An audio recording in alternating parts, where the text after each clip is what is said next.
Shalom, shalom bien-aimés. Bienvenue à notre espace de partage quotidien de la parole du Seigneur. Nous sommes privilégiés, nous sommes bénis, nous sommes heureux de nous retrouver. J'apprécie la grâce et la faveur que le Seigneur me fait d'être appelé à partager cette parole avec vous.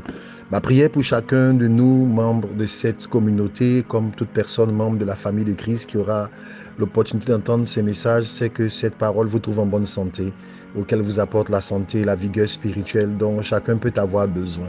Nous sommes le mercredi 21 septembre 2023 et nous parlons pendant ce mois de l'instruction divine, appuyé sur le psaume 32, le verset 8, ou la strophe 8 devrais-je dire. Le thème de la semaine, c'est avantage de la parole. Ce jour, nous parlons du remède puissant.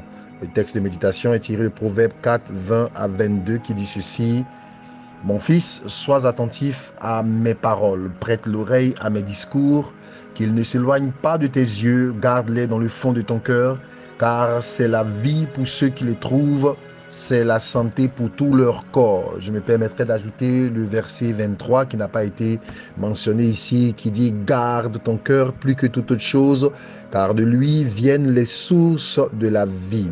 Nous avons tout ce mois parlé donc du rapport que nous avons besoin d'entretenir avec la parole, comme étant la source de vie, la source d'instruction et le canal par lequel le Seigneur nous communique donc sa volonté. Nous ne pouvons pas être enfants de Dieu simplement par la déclaration. Nous sommes enfants de Dieu parce que nous faisons ce que notre Père nous demande de faire. Le Seigneur n'a-t-il pas dit que vous les reconnaîtrez à leurs œuvres? Si vous étiez enfant d'Abraham, vous feriez les œuvres d'Abraham.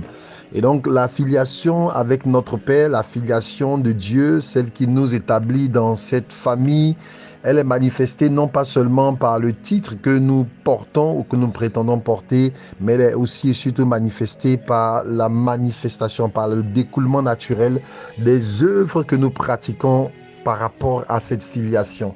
Nous ne pouvons pas faire les œuvres de Dieu si nous ne connaissons pas la volonté de Dieu. C'est pourquoi il est impératif que chaque enfant de Dieu ait sa vie centrée autour de la parole, centrée autour, n'est-ce pas, des instructions de Dieu, appuyée sur le roc qui consiste donc à entendre et à mettre en pratique les paroles, la parole devrais-je dire, de notre Seigneur Jésus.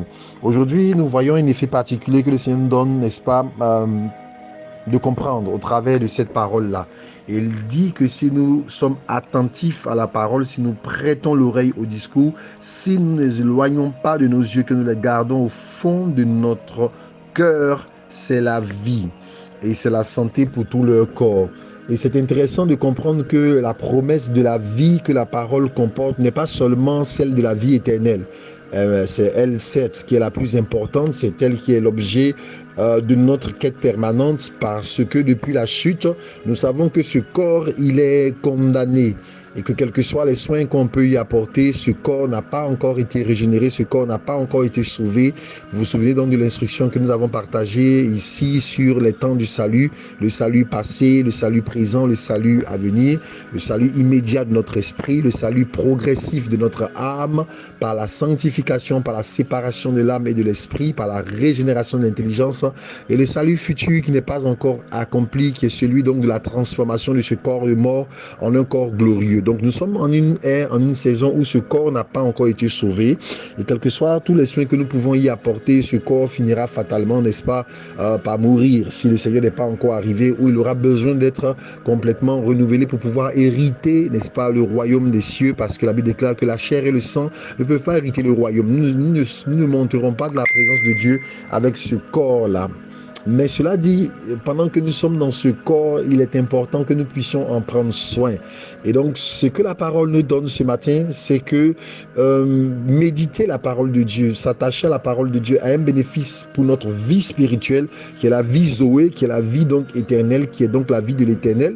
Mais il y a aussi un bénéfice qui est attaché à ce corps-là. Ce corps-là, selon le mystère qui nous est révélé ce matin, est affecté aussi par la qualité de notre vie Zoé.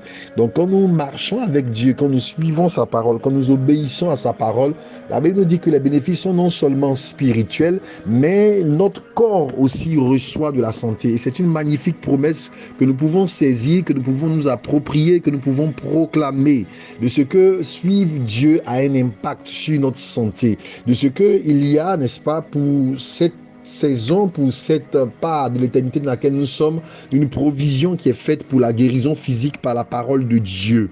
Littéralement, quelqu'un donc peut, à partir de la parole de Dieu, voir un cancer guéri. Quelqu'un donc peut voir, à partir de la parole de Dieu, voir une tumeur disparaître. Quelqu'un peut voir donc, à partir de la parole de Dieu, voir, n'est-ce pas, un mal quelconque être touché. Et c'est en rapport avec notre attachement à la parole de Dieu. Vous savez, les gens ont établi un rapport, par exemple, entre certaines maladies qu'on qualifie de psychosomatiques, mais je vais simplement dire que c'est notre état psychologique qui finit par affecter notre corps. Donc, il y a un lien souvent, par exemple, entre des tumeurs, entre des ulcères et notre état d'esprit, notre état spirituel. C'est pourquoi quelqu'un, par exemple, qui est constamment en colère aura la facilité à développer des tumeurs.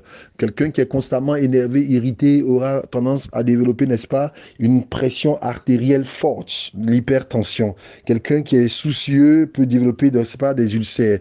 Des maladies psychiques, mentales sont liées très souvent, effectivement, à notre état d'esprit. Cet état d'esprit-là, il est nourri quelquefois par des situations où nous ne voulons pas mettre en pratique la parole de Dieu. Des gens sont malades de refuser de pardonner. Des gens sont malades de la colère qu'ils gardent contre certaines personnes. Des gens sont malades, n'est-ce pas, de certaines pratiques destructrices, de leur environnement. La Bible ne parle-t-elle pas donc de celui qui livre sa vigueur aux femmes par une pratique sexuelle désordonnée? Donc, il y a des provisions de vie pour ce corps-là dans l'obéissance à la parole de Dieu. Je voudrais ce matin nous exhorter, n'est-ce pas, à pouvoir trouver ces choses-là. Maintenant, comment nous les approprier pratiquement? La Bible nous donne, n'est-ce pas, au travers de ce verset-là, un cheminement. Il dit soit attentif. Ça veut dire que nous sommes dans un niveau qui est loin simplement du simple regard. Il dit attentif. Ça veut donc dire que pour que le bénéfice spirituel de cet exercice-là se ressente sur notre corps, il y a un besoin d'une attention plus accrue à l'égard de la parole de Dieu. Je le disais que ce siècle-là nous propose tout un tas de distractions, de divertissements, dont le seul but est de nous permettre ou de nous empêcher, devrais-je dire, de nous attacher à la parole de Dieu. Donc, il y a des chrétiens, par exemple, qui ne méditent pas du tout, ou il y en a d'autres où c'est le diable, n'est-ce pas, met en œuvre des distractions, ou le travail, ou des charges, des surcharges d'activité, de sorte que leur attention avec la parole de Dieu ne soit pas aussi soutenue qu'elle le devrait. C'est déjà une bonne chose. Si nous prenons le temps, par exemple, de lire ce pain quotidien, de pouvoir donc le matin, dans notre voiture, ou avant d'aller au travail, partager ensemble cette parole-là, mais les véritables bénéfices sont atteints à partir du moment où il y a une attention soutenue. De façon pratique, quelqu'un aura besoin, par exemple, de mettre du temps à part pour lire la parole de Dieu, 30 minutes, 40 minutes pour la méditer.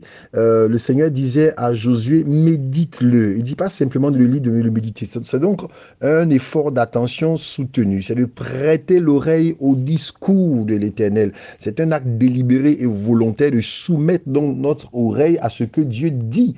Parce que les oreilles aussi sont un véhicule d'affectation qui affecte notre âme, ce que nous entendons. Vous savez, toute la journée, nos oreilles sont sollicitées par de la musique, sollicitées par des informations, sollicitées par des critiques, des calomnies, toutes sortes de choses.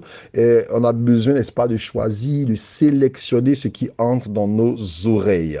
Ensuite, qu'il ne s'éloigne pas de tes yeux. Donc, c'est la même chose. C'est une discipline de vie pour garder les yeux fixés sur les choses que le Seigneur dit.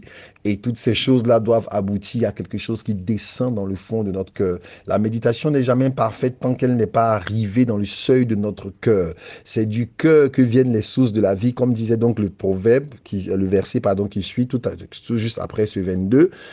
Quand la méditation est arrivée dans le cœur, quand la réflexion est arrivée dans le cœur, quand la décision est arrivée dans le cœur, alors elle dépasse le voile de l'intelligence, parce qu'on peut lire la parole de Dieu et être rempli dans son intelligence, mais quand elle saisit notre cœur, alors elle atteint le centre nerveux ou le centre névralgique, n'est-ce pas, de notre vie, et elle commence à affecter notre vie. Et il faut quelquefois du temps. Il y a une distance entre le cerveau, entre les oreilles et le cœur. Et cette distance-là, c'est la disponibilité que nous voulons donner au Saint-Esprit pour faire descendre ce que nous lisons dans notre cœur.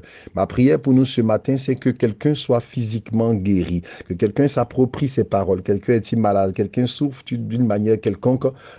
Saisissons cette promesse du Seigneur, confessons-la, déclarons-la, attachons-nous à la parole jusqu'à ce qu'elle descende dans notre cœur. Lorsqu'elle sera descendue dans notre cœur, alors elle irradiera nos nerfs, nos muscles, nos os et tout ce que nous sommes et la santé que le Seigneur a promise sera notre partage. C'est une promesse. Nous pouvons la réclamer, nous pouvons la demander. Que le Seigneur nous bénisse. Excellente journée à toutes et à tous au nom de Jésus. Amen.